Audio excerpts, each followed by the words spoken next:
position, or power. Alright? Klaruhin ko lang yan.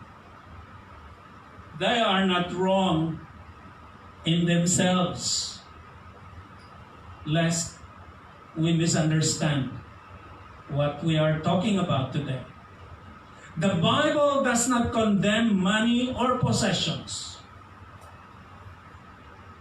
I haven't read a passage or a verse in the Bible that condemns money. It is the love of money that is the root of many evils ang itinuturo sa Biblia. 1 Timothy 6:10. The love of money is the root of many evils. What is wrong is when possession, position, at saka power, when they become our priority and we sacrifice our love for God and love for people for the sake of money, for the sake of power, for the sake of position. Examples? Diba marami tayong nabasa at narinig sa mga balita na pinoproduce ang droga sa loob ng bilibid mismo. Right? Grabe, ano po? At yung mga pumapasok na droga sa country, pinapadaan sa Bureau of Customs. Bakit? Producing and selling these illegal drugs. Why? Because it's fast money. Big money. And then of course, we are all familiar with graft and corruption in government. Karami po. Of course, there are honest and principled government officials. Pero ang culture ng graft and corruption, not just in the Philippine government, but in almost in any government. Right? Ando doon. Why? Kasi madali ang pera. Madali ang pera. And then cheating on elections. We all know that.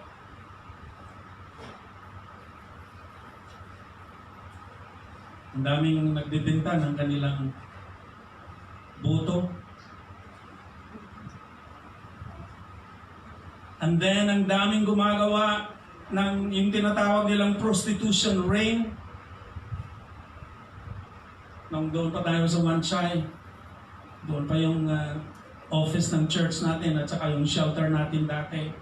Doon sa building natin, ang dami po doong mga turista na mga entertainers. Palipat-lipat sila ng countries. Pagkatapos dito sa Hong Kong, punta ng Thailand, or galing sa Singapore, punta dito ng Hong Kong, or Philippines, etc. Umiikot po yun sila, hawak po yun sila ng prostitution den or ring. Bakit? Because there's so much money there. Kaya money per se, possessions, position, and power per se, they are not wrong, they are not evil. It is the love of them that makes them evil. So yan po ang priority ng maraming mga tao. Kaya sinasacrifice nila ang kanilang mga Christian principles.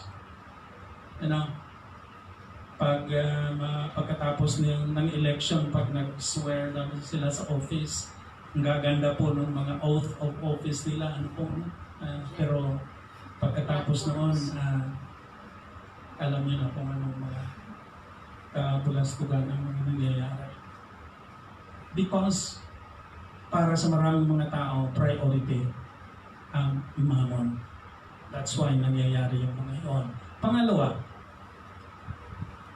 especially sa ating mga Pilipino, priority talaga natin pamilya. Kaya nga tayo nandito because priority natin pamilya. Iniwanan natin yung ating mga pamilya doon, mga maliliit pang mga anak para makapagtrabaho sa abroad kasi kulang ng mapagkapitaan doon sa ating bansa. Please do not get me wrong. Of course, we are to care for our families.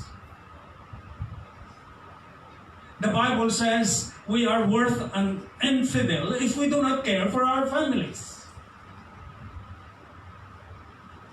OFWs are well known for their love of family.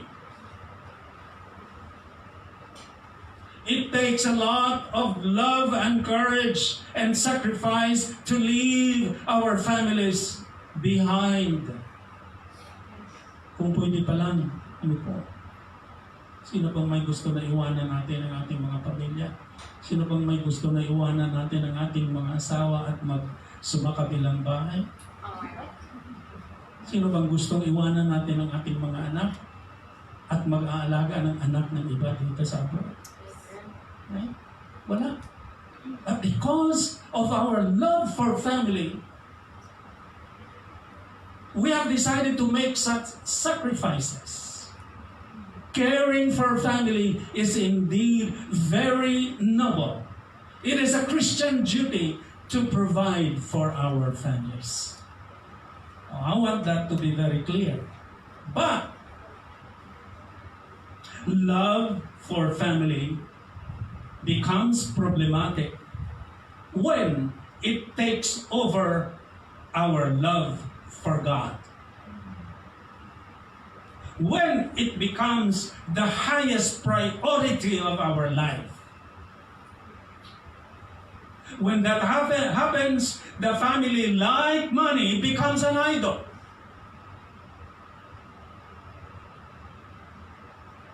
Every OFW has to listen, has to hear and understand this.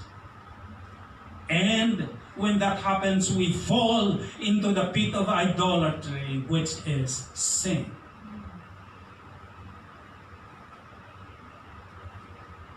Tingnan nyo kung paano natin minamahal yung ating pamilya. Halos lahat ng mga OFWs, pinapadala, nire-remit lahat nilang lahat nilang sako. Minsan walang natitira sa kanila kasi pagkatanggap ng sahod, padala ka agad. Siyempre, alam natin ang pressure doon, ang needs doon sa Pilipinas. At marami dyan nangungutang para sa luho ng pamilya. Siguro, dahil sa psychology, parang para maano yung guilt natin dahil iniwanan natin sila. Ano po? Kaya whatever hinihingi nila, tinatry natin talaga na maibigay sa kanila. At isa pa, tinitipid natin mga sarili natin for the sake sa pamilya. Minsan, pinapagutuman natin mga sarili natin. Ano po? Marami tayong alam na especially yung mga food allowance na nasa food allowance sila. Pati yung food allowance nila nire-rebate nila. Kahit yung panty nila, halos na makapagbili.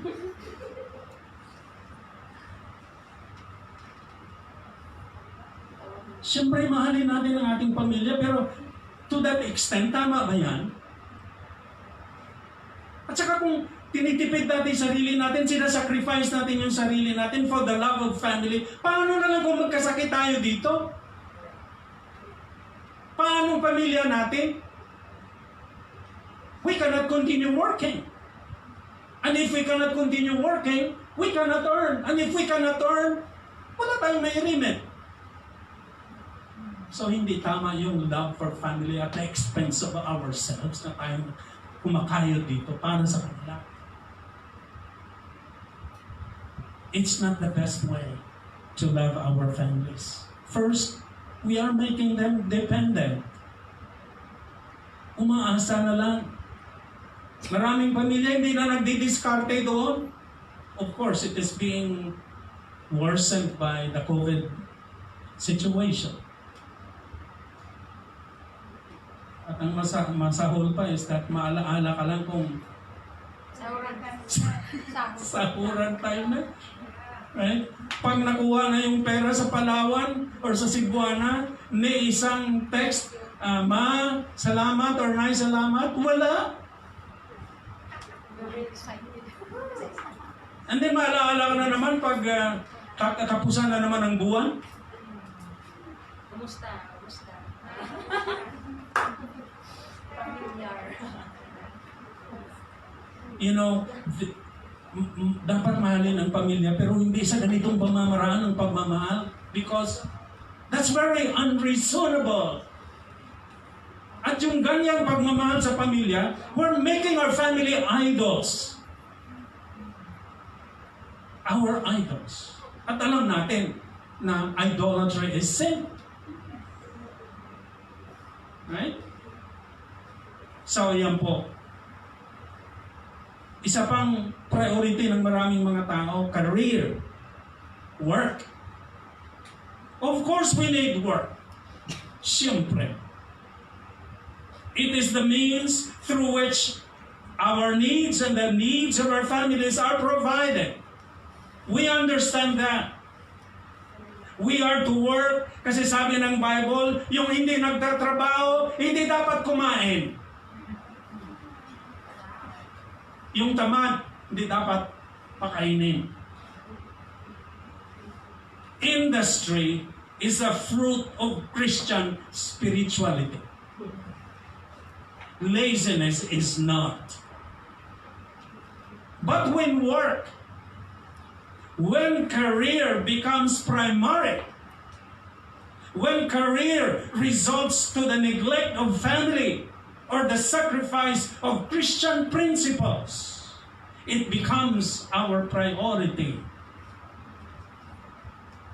And when something becomes our priority, at kung hindi po siya ma-check, it can become an idol pag hindi natin ma-handle ng maigi. And again, we might fall into the pit of idolatry. Work is a blessing, no question about that. But it can be a curse at the same time. Pag hindi sa tamang lugar. Pag ang trabaho, pag ang career pulls us away from God.